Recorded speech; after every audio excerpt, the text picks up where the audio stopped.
Good morning everyone. आज हम देखेंगे चैप्टर 25 ऑटोकॉइट्स का पार्ट 1। फर्स्ट हम देखते हैं what are autacoids. The meaning of the term autacoids is self remedies. तो ये ऑटोकॉइट्स जो होते हैं ये हमारे बॉडी में एज अ डिफेंस मैकेनिज्म का पार्ट करके एक्ट करते हैं। जब भी कोई हमारे बॉडी पे एंटीजन और एनी हार्मफुल सब्सटेंस अटैक करता है तब ये ऑटोकॉइट्स रिलीज होते हैं, जिसके वजह से हमारा सेल्फ डिफेंस मैकेनिज्म स्टिमुलेट होता है और वो अगेंस्ट दैट हार्मफुल सब्सटेंस और एंटीजन वो फाइट करता है। तो ऑटोकॉइट से मेन रोल प्ले करता है to stimulate self defence mechanism. These are local hormones with high biological activity and naturally found in the body either in active or inactive form।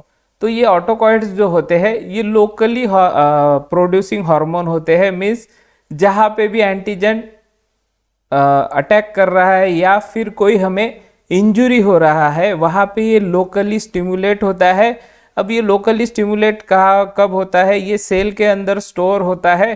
तो जब भी हमें कोई एंटीजन अटैक करता है या फिर हमें कोई इंजरी हो जाता है तो वहाँ पे डिस्ट्रक्शन ऑफ सेल होता है और वो सेल में से फिर ये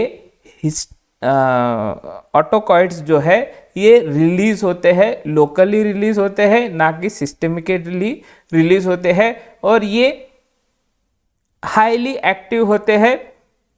ये आइदर एक्टिव फॉर्म में और इनएक्टिव फॉर्म में हमारे बॉडी में प्रेजेंट होते हैं। तो ये एक्टिव फॉर्म डायरेक्टली रिस्पॉन्स करता है, इनएक्टिव फॉर्म फर्दर कन्वर्ट होता है एक्टिव फॉर्म में और फिर उसके बाद वो अपना एक्शन दिखाता है।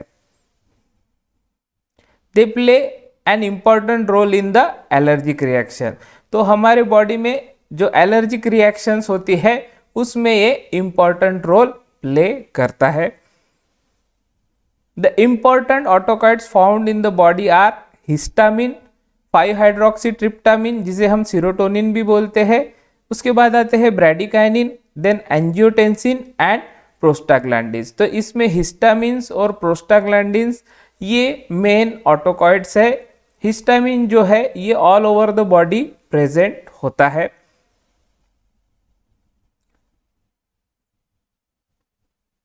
तो अभी हम फर्स्ट डिस्कस करेंगे हिस्टामिन। ये मेन पार्ट है आपके ऑटोकॉइट्स का।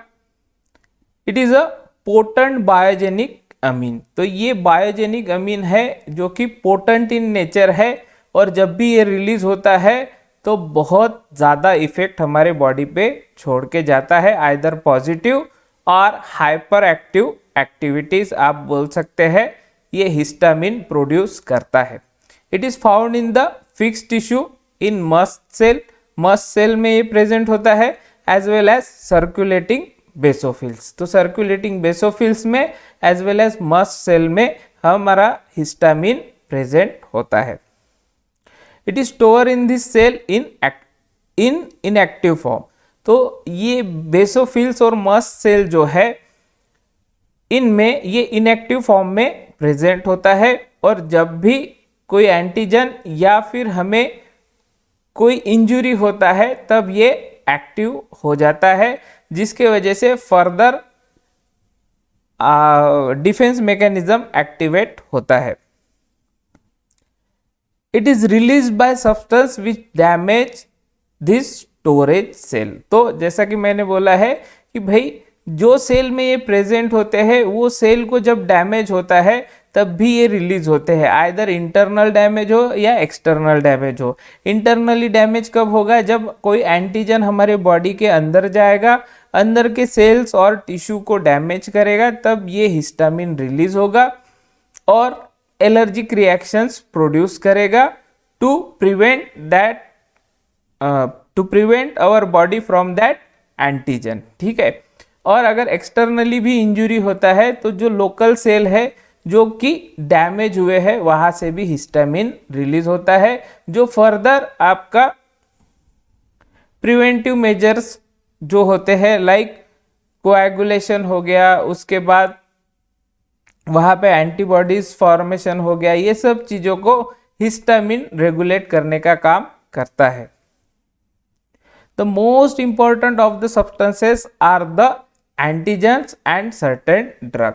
तो जो हिस्टामिन को रिलीज करने वाले जो मोस्ट इंपॉर्टेंट सब्सटेंस है, एक तो है एंटीजेंस और दूसरे है सर्टेन ड्रग्स। तो एंटीजेंस जैसे कि आपको बैक्टीरियल इन्फेक्शन हो गया, वायरल इन्फेक्शन हो गया, जैसे सर्दी खांसी आप जो बोलते हैं, सर्दी खांसी में मोस्टली हिस्टामिन रिलीज होते हैं ड्यू टू एलर्जीज, या डस्ट हो गया, डस्ट की जिसको एलर्जी है उसमें फिर स्पुटम फॉर्मेशन होता है।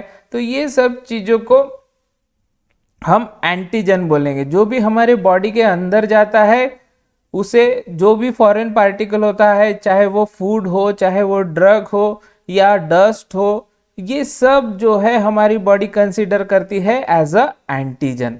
जो बाहर से आता है हमारे बॉडी में उसे हम एंटीजन बोलेंगे, चाहे वो नेचुरल ओरिजिन का हो या वो सिंथेटिक ओरिजिन का हो। तो एंटीजेंस एंड सर्टेन ड्रग्स जो कि रिस्पॉन्सिबल है for the release of histamine.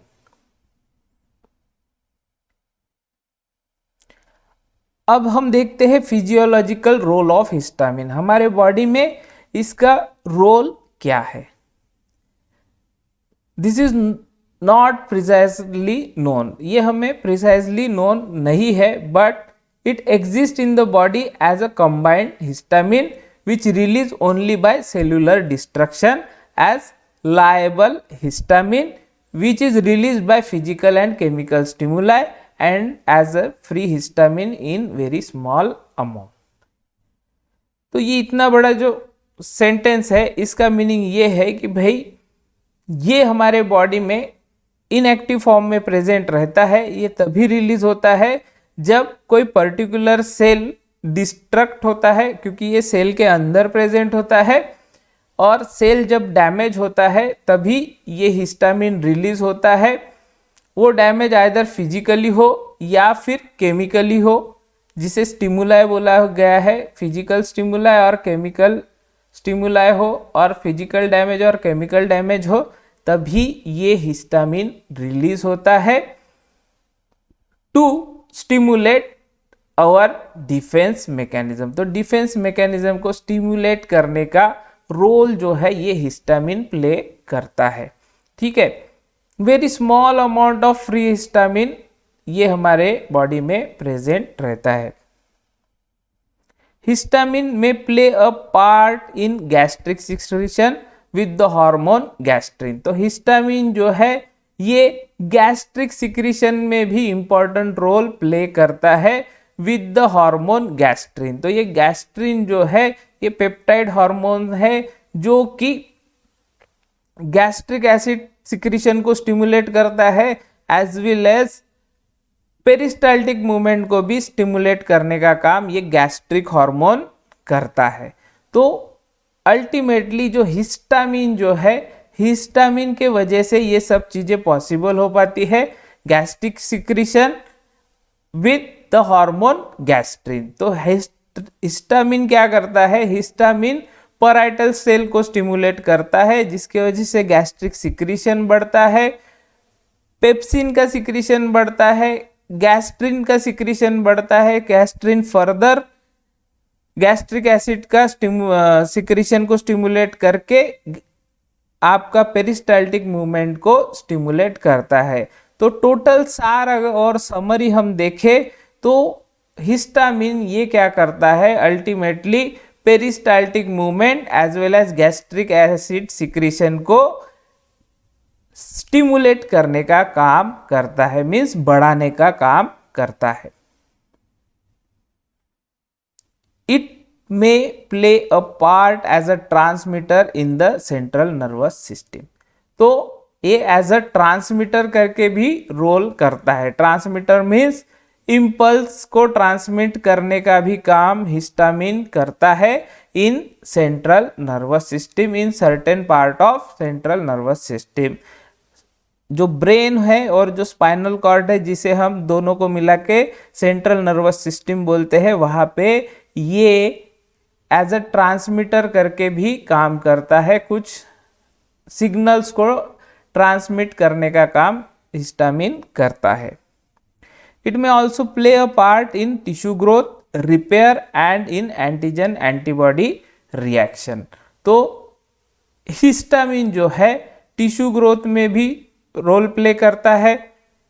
अगर कोई टिश्यू डैमेज हुआ है, जैसा कि मैंने बोला कि भाई हमें अगर इंजरी हुआ है तो वहाँ पे भी लोकली हिस्टामिन रिलीज होता है, तो वहाँ पे हिस्टामिन रिलीज होने के बाद फर्दर ब्लड कोएगुलेशन हो गया, आफ्टर दैट वहाँ के सेल का रिपेयरिंग, ये इसमें भी हिस्टामिन जो है ये इनिशियली मेजर रोल प्ले करता है।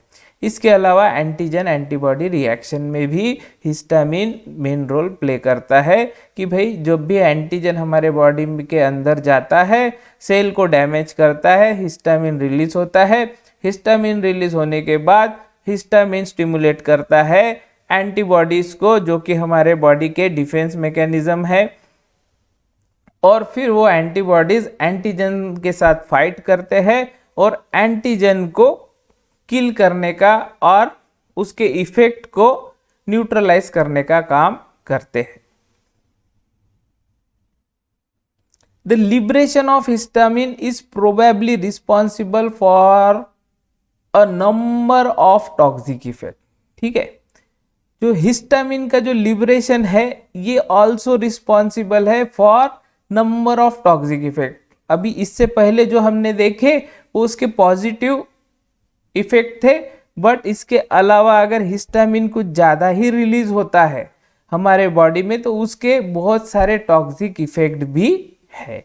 तो ये ह्यूमंस पे टॉक्सिक इफेक्ट भी प्रोड्यूस करता है। अगर इसका रिलीज हद से ज़्यादा हो जाए और एक्सिस रिलीज और लिबरेशन ऑफ हिस्टामिन हो जाए तो वो number of toxic effect produce करता है। Any process involving mechanical, thermal or radiant damage will result into its release। तो क्या बोला है, मैकेनिकल, थर्मल और रेडिएंट डैमेज। अगर कोई मैकेनिकल डैमेज होता है हमारे बॉडी के अंदर, या फिर due to heat thermal damage होता है, या फिर रेडिएंट डैमेज लाइक कट्स हो गया, या फिर स्किन रप्चर हो गया, या फिर खरोच आ गए हमें, तो ये सब चीजों में हिस्टामिन रिलीज होता है।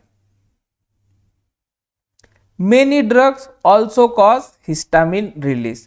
तो ये तो नेचुरली रिलीज होता है, बट कुछ ड्रग्स भी हिस्टामिन को रिलीज करते हैं। वो ड्रग में आता है tubocurarine, morphine, pethidine, some antihistamines and some chemotherapeutic agents. तो कुछ ड्रग्स है जैसे ट्यूबोक्यूरारिन हो गया, मॉर्फिन हो गया, पिथिडीन हो गया, इवन सम एंटीहिस्टामिनिक भी हिस्टामिन को रिलीज करने का काम करते हैं, और सम कीमोथेरेपेटिक एजेंट है वो भी हिस्टामिन रिलीज करने का काम करते हैं। तो ये हो गया फिजियोलॉजिकल रोल ऑफ हिस्टामिन कि भाई हिस्टामिन का रोल क्या है हमारे बॉडी के अंदर, ये कैसा काम करता है। अब हिस्टामिन एंड एलर्जी क्या होता है वो हम देखते हैं। Histamine is released in many allergic states due to antigen antibody reaction. तो हिस्टामिन जो है ये मेनी एलर्जिक स्टेट्स में रिलीज होता है due to antigen antibody reaction. अब एलर्जिक स्टेट्स मीन्स जैसा कि हमें वायरल इन्फेक्शन हो गया, सर्दी खांसी हो गया, ऐसे स्टेज में हिस्टामिन ही रिलीज होता है, इसलिए हम एंटी एलर्जिक ड्रग करके एंटी हिस्टामिनिक ड्रग्स को प्रिस्क्राइब करते हैं। तो वहाँ पे एंटीजन एंटीबॉडी रिएक्शन होता है to neutralize the effect of antigen. तो ऐसे कंडीशंस में हमारा हिस्टामिन रिलीज होता है। उसके बाद the injection of histamine produce many of the allergic और anaphylactic symptom such as the weal और urticaria, bronchoconstriction and hypotension. ठीक है, तो इंजेक्शन ऑफ हिस्टामिन अगर कोई पेशेंट को दे दिया फॉर सम ट्रीटमेंट, तो उसके वजह से एलर्जिक और एनाफाइलेक्टिक सिम्टम प्रोड्यूस हो सकते हैं, जैसा कि वेल और अर्टिकेरिया, जिसे हम ओडेमा भी बोल सकते हैं, मीन्स रिटेंशन ऑफ फ्लूइड जिसे हम बोल सकते हैं, ये प्रॉब्लम आ सकता है। ब्रोंको कंस्ट्रिक्शन, ब्रोंकाई जो होते हैं, जो लंग्स में प्रेजेंट होते हैं, तो उसका कॉन्ट्रैक्शन हो सकता है, जिसके वजह से हमें सांस लेने में तकलीफ हो जाए। और hypotension, hypotension means blood vessels का डायलेशन हो जाएगा, तो एक प्रेशर जो बिल्डअप होता है, ब्लड प्रेशर जो बिल्डअप होता है, वो बिल्डअप नहीं हो पाएगा, और उसके वजह से hypotension effect means decrease in blood pressure, ये इफेक्ट हमें दिख सकते हैं जब हम किसी पेशेंट को हिस्टामिन का इंजेक्शन देते हैं for certain kind of treatment. It is not easy to understand why antihistaminic so readily relieves the symptoms of some allergic state such as urticaria but not others such as bronchial asthma। तो जो antihistaminic drugs है ये perfect drug नहीं है सब kind of और all kind of histamine reaction और histamine allergies. Histamine allergies और हिस्टामिन रिएक्शंस के लिए एंटी हिस्टामिनिक ड्रग ये आइडियल ड्रग नहीं है। ये कुछ केस में काम करता है, कुछ केस में काम नहीं करता है, जैसा अर्टिकेरिया और जिसे वेल और एडेमा बोलेंगे, जैसा रिटेंशन ऑफ फ्लूइड, ये एलर्जिक स्टेट है, उसमें एंटीहिस्टामिनिक काम करते हैं। बट ब्रोंकियल अस्थमा में एंटीहिस्टामिनिक हम देंगे तो ब्रोंकियल अस्थमा में एंटीहिस्टामिनिक्स काम नहीं करते हैं। It may be due to fact that other substances such as five hydroxytryptamine are liberated. Five hydroxytryptamine nothing but a serotonin. Serotonin liberate होता है हिस्टामिन की जगह, जिसके वजह से एंटीहिस्टामिनिक देंगे तो सीरोटोनिन और हिस्टामिन टोटली डिफरेंट है केमिकली, तो एंटीहिस्टामिनिक ड्रग सीरोटोनिन पे एक्ट नहीं करेगा, जिसकी वजह से हमें एंटीहिस्टामिनिक इफेक्ट नहीं मिलेगा। उसके अलावा दूसरा रीजन है कि भाई जो साइट है जहाँ पे हमें एंटीहिस्टामिनिक इफेक्ट मिलना चाहिए, हमारे बॉडी का कोई पार्ट है जैसा ब्रोंकाई हो गया, वहाँ तक हमारा एंटीहिस्टामिनिक ड्रग पहुँच नहीं पा रहा है, तो हमें एंटीहिस्टामिनिक इफेक्ट नहीं मिलेगा due to inability of that drug to reach the site. ठीक है, वो वहाँ पे पहुँच नहीं पाएगा, वो साइट पे पहुँच नहीं पाएगा, जिसके वजह से हमें इफेक्ट नहीं मिलेगा। तो उसका एक एग्जांपल है ब्रोंकियल अस्थमा। तो ब्रोंको कंस्ट्रिक्शन जहाँ होता है वहाँ पे अगर एंटीहिस्टामिनिक ड्रग नहीं पहुँच पा रहा है तो आपको ब्रोंको डायलेशन इफेक्ट नहीं मिलेगा।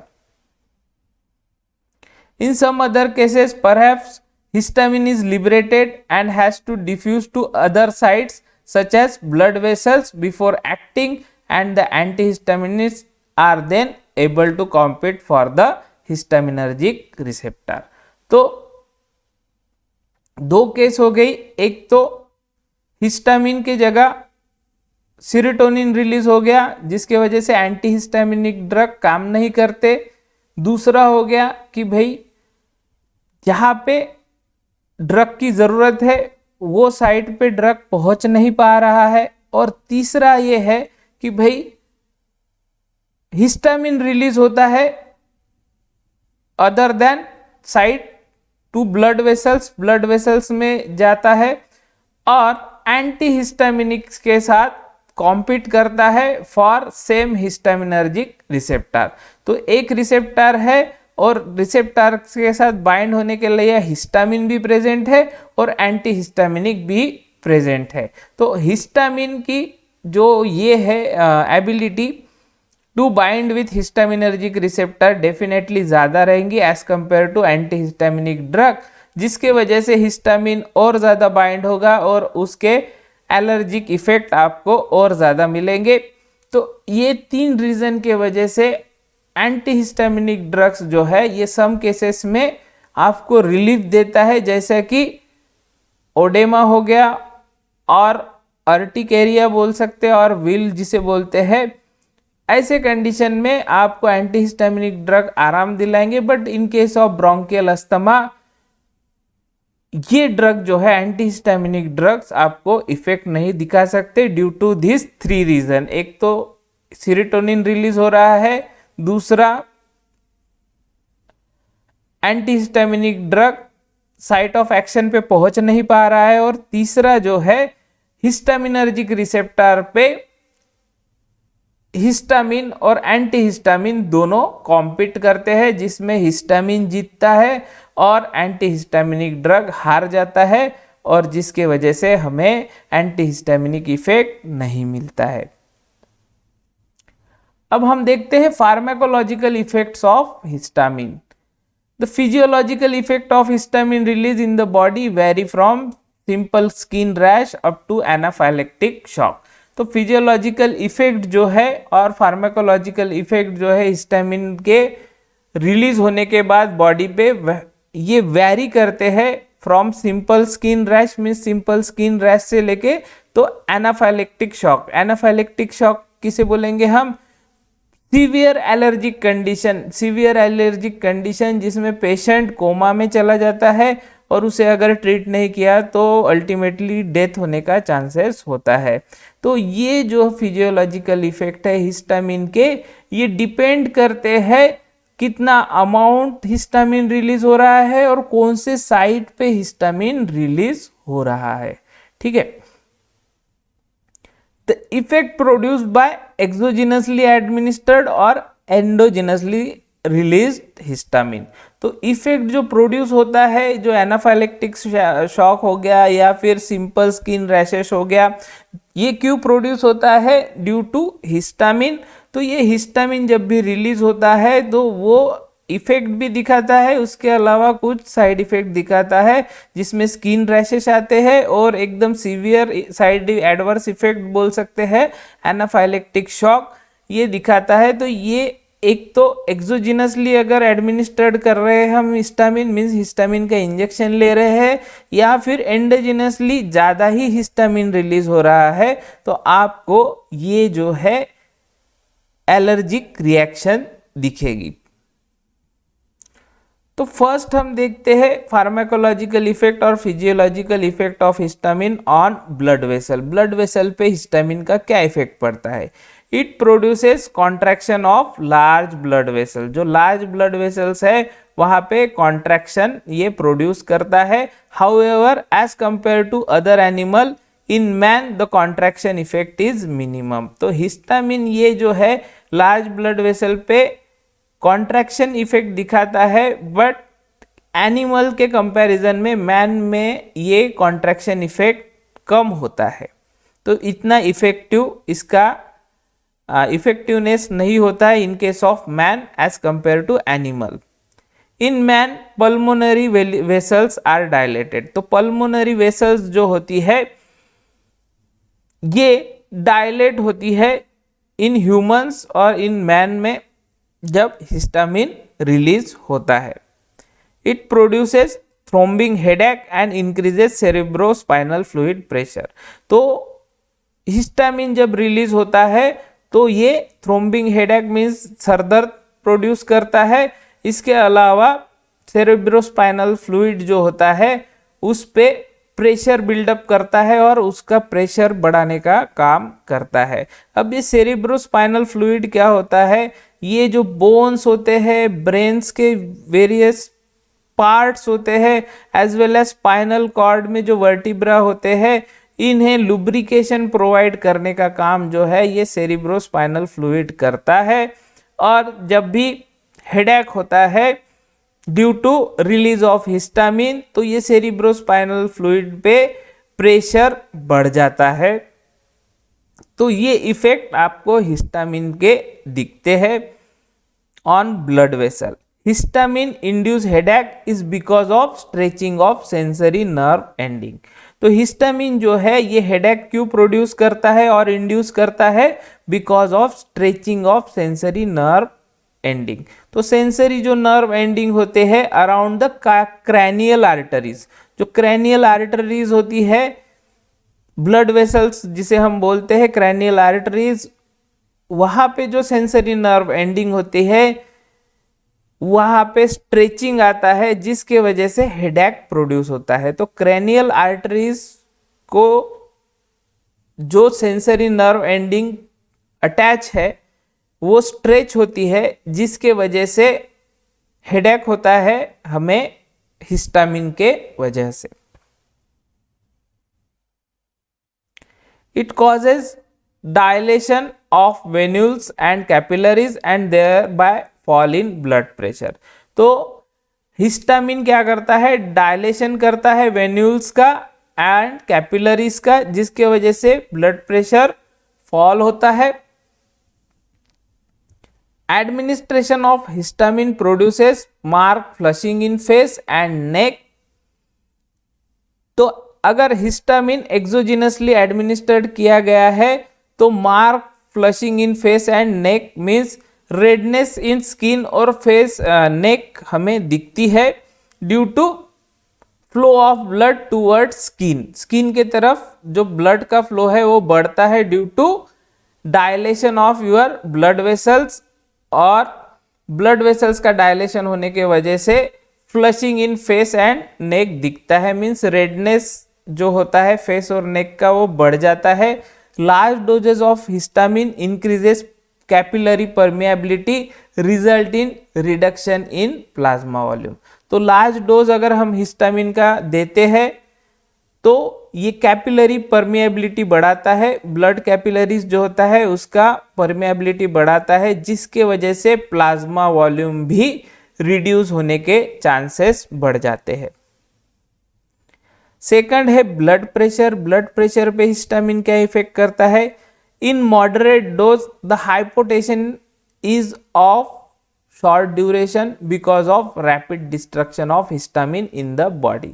तो अगर मॉडरेट डोज में हम हिस्टामिन देते हैं एक्सटर्नली तो हाइपोटेंशन शॉर्ट ड्यूरेशन का प्रोड्यूस होता है, बट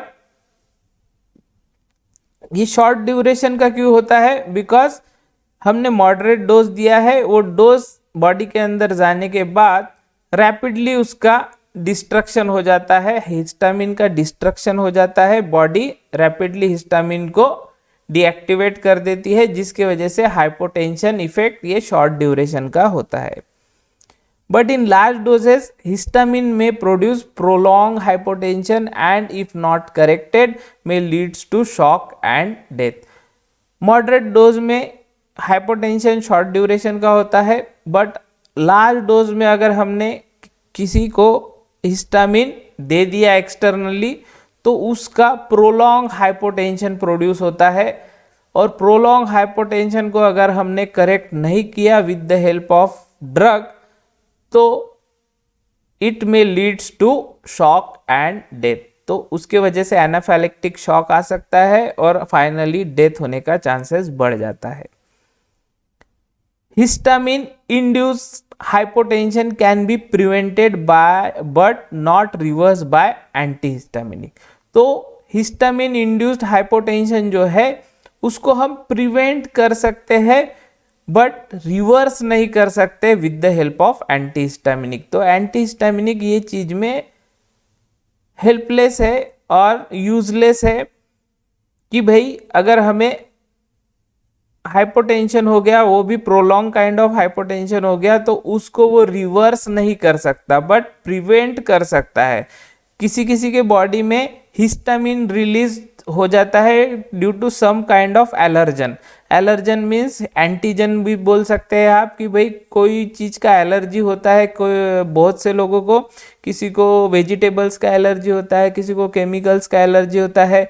जैसे ही वो उनके कांटेक्ट में आते हैं तो एक्सेसिव रिलीज ऑफ हिस्टामिन होता है, और हिस्टामिन रिलीज हुआ तो अल्टीमेटली ब्लड प्रेशर का प्रॉब्लम होता है, हाइपोटेंशन डेवलप होता है। तो ये चीज हमें अगर पता है तो ऐसे पेशेंट को हम एंटीहिस्टामिनिक देंगे जिसके वजह से उसे हाइपोटेंशन या फिर हिस्टामिन इंड्यूस हाइपोटेंशन ना हो। बट अगर वो पेशेंट को हमने एंटीहिस्टामिनिक नहीं दिया है और वो पेशेंट ऐसे एलर्जिक सब्सटेंस के कांटेक्ट में आ गया है, तो ऐसे एलर्जिक सब्सटेंस के वजह से हिस्टामिन जो रिलीज होता है और उससे जो हाइपोटेंशन जो क्रिएट होता है, और क्रिएट होने के बाद अगर हम उसे वो एंटीहिस्टामिनिक देते हैं तो वो कोई काम का नहीं रहता। तो प्रिवेंटिव मेजर करके हम एंटीहिस्टामिनिक को दे सकते हैं, बट एज अ ट्रीटमेंट हम एंटीहिस्टामिनिक को नहीं दे सकते इन case of histamine induced hypotension में। However, it can be reversed by adrenaline injection। तो हिस्टामिन इंड्यूस हाइपोटेंशन को रिवर्स सिर्फ एक ही कर सकता है और वो है एड्रेनालिन इंजेक्शन। तो एड्रेनालिन इंजेक्शन ऐसे केस में बहुत काम करता है।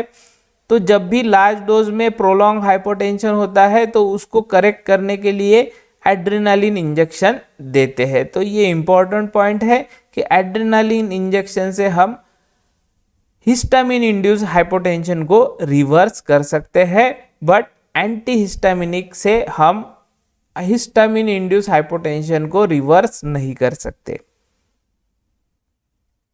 उसके बाद आते हैं हम फार्माकोलॉजिकल इफेक्ट्स में triple response.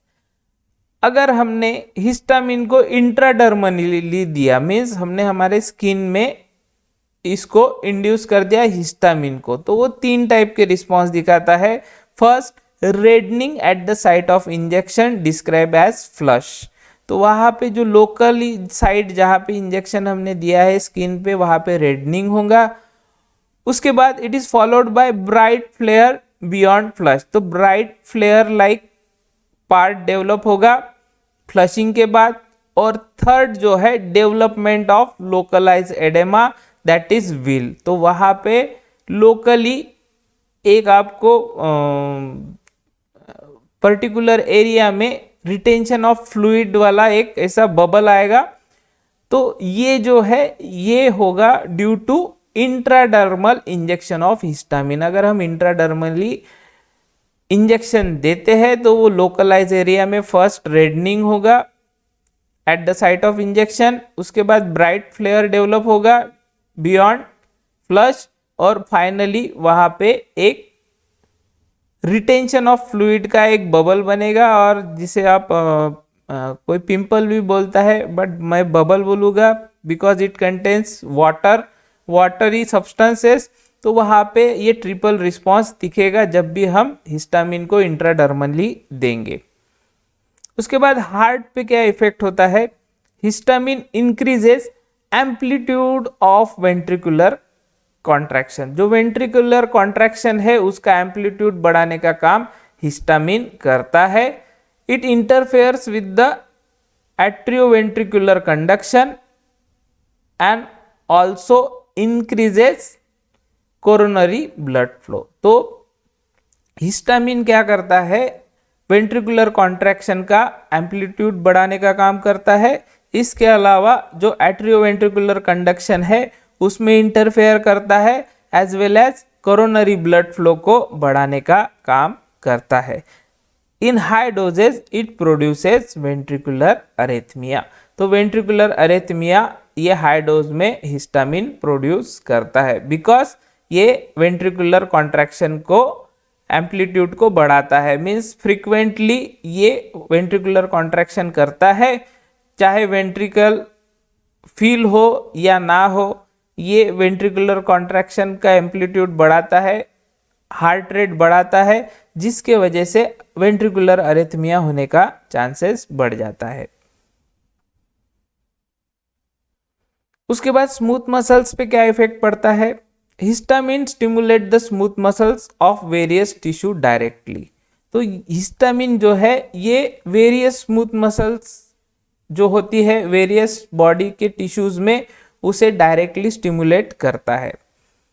The bronchial and uterine smooth muscles are highly sensitive to histamine. तो ब्रोंकियल और यूटेराइन स्मूथ मसल जो है ये हाईली सेंसिटिव है हिस्टामिन के साथ।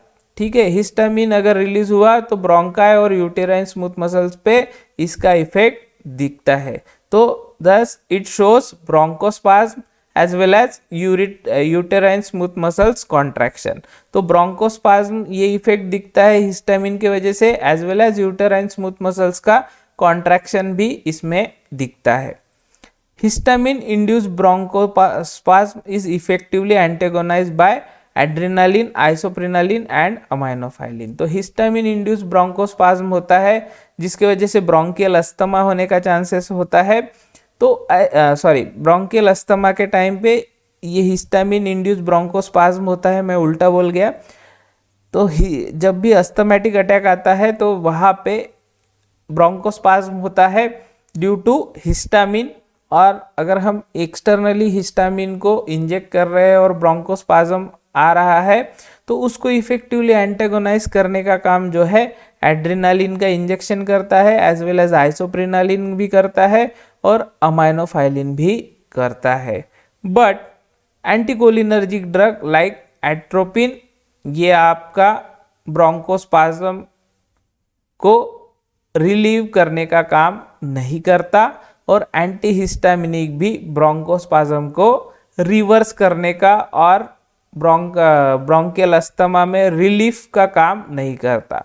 सिर्फ एड्रेनालिन, आइसोप्रेनालिन और अमाइनोफाइलिन यही एंटागोनाइज कर सकते हैं ब्रोंकोस्पाज्म को, वो भी हिस्टामिन इंड्यूस्ड ब्रोंकोस्पाज्म को, बट एट्रोपिन और एंटीहिस्टामिनिक ये नहीं कर सकते, वो यूजलेस ड्रग है फॉर हिस्टामिन इंड्यूस्ड ब्रोंकोस्पाज्म और ब्रोंकियल अस्थमा।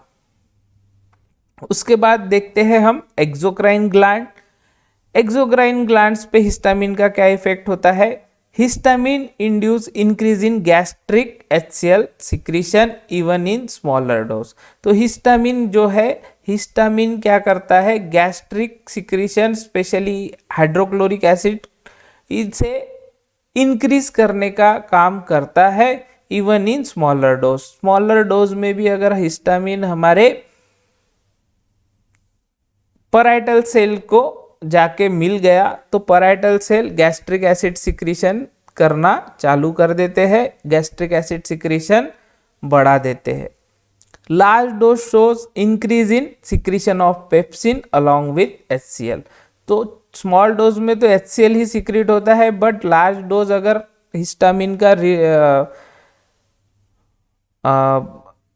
पैराइटल सेल तक पहुंच जाता है तो ये HCl के साथ पेप्सिन को भी रिलीज करते हैं और उसका सिक्रीशन बढ़ाने का काम करते हैं। Histamine induces gastric acid secretion by parietal cell and pepsin secretion by chief cell stimulation. ठीक है, तो हिस्टामिन इंड्यूस क्या करता है? Gastric acid secretion by parietal cell. जो पैराइटल सेल है वो HCl को सिक्रीट करते हैं, और पेप्सिन को सिक्रीट करने वाले जो सेल है उन्हें बोलते हैं चीफ सेल। तो हिस्टामिन स्टिमुलेट करते हैं दोनों सेल को, जिसके वजह से HCl और पेप्सिन रिलीज होता है।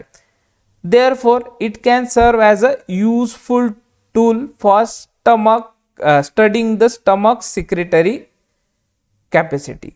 तो हिस्टामिन जो है ये यूजफुल टूल करके यूज कर सकते हैं for studying the stomach secretory capacity. Secrete करने का कितना स्टमक का कैपेसिटी है उसको स्टडी करना है तो हम हिस्टामिन इंड्यूस कर सकते हैं, जिसके वजह से हमें पता चल जाएगा कि पैराइटल सेल कैपेबल है कि नहीं है HCl सिक्रेट करने में, as well as pepsin release हो रहा है कि नहीं हो रहा है। तो ये चीज़ें जो है इसमें आप हिस्टामिन को यूज कर सकते हैं। एंड डायग्नोज अक्लोरोहाइड्रिया मीन्स हमें पता चल जाएगा कि भाई हमारे पैराइटल सेल बराबर काम कर रहे हैं कि नहीं कर रहे हैं। अगर नहीं कर रहे हैं तो इसका मीनिंग है कि भाई हमारे जो पैराइटल सेल है ये HCl सिक्रीट नहीं कर रहे हैं, जिसे हम अक्लोरोहाइड्रिया कंडीशन बोलते हैं, और parietal cell unable is to secrete sufficient amount of HCl। और उसके अलावा to diagnose pernicious enema, sorry मैं क्या बोल रहा हूँ, सॉरी, पर्निशियस एनीमिया। तो पर्निशियस एनीमिया जो होता है, ये पर्निशियस एनीमिया जो है, इसमें आपका रेड ब्लड सेल जो है, रेड ब्लड सेल का क्वांटिटी कम हो जाता है due to deficiency in absorption of vitamin B12। तो विटामिन B12 का एब्जॉर्प्शन अगर हमारे बॉडी में नहीं हो रहा है तो रेड ब्लड सेल बनना कम हो जाता है, और रेड ब्लड सेल का एक लाइफ है जिसके वजह से उसका कॉन्सेंट्रेशन कम होने लगता है। और रेड ब्लड सेल आपको जैसा कि पता है ये रिस्पॉन्सिबल है फॉर एनीमिया, और इसे ही हम पर्निशियस एनीमिया बोलते हैं, जब विटामिन B12 जो है ये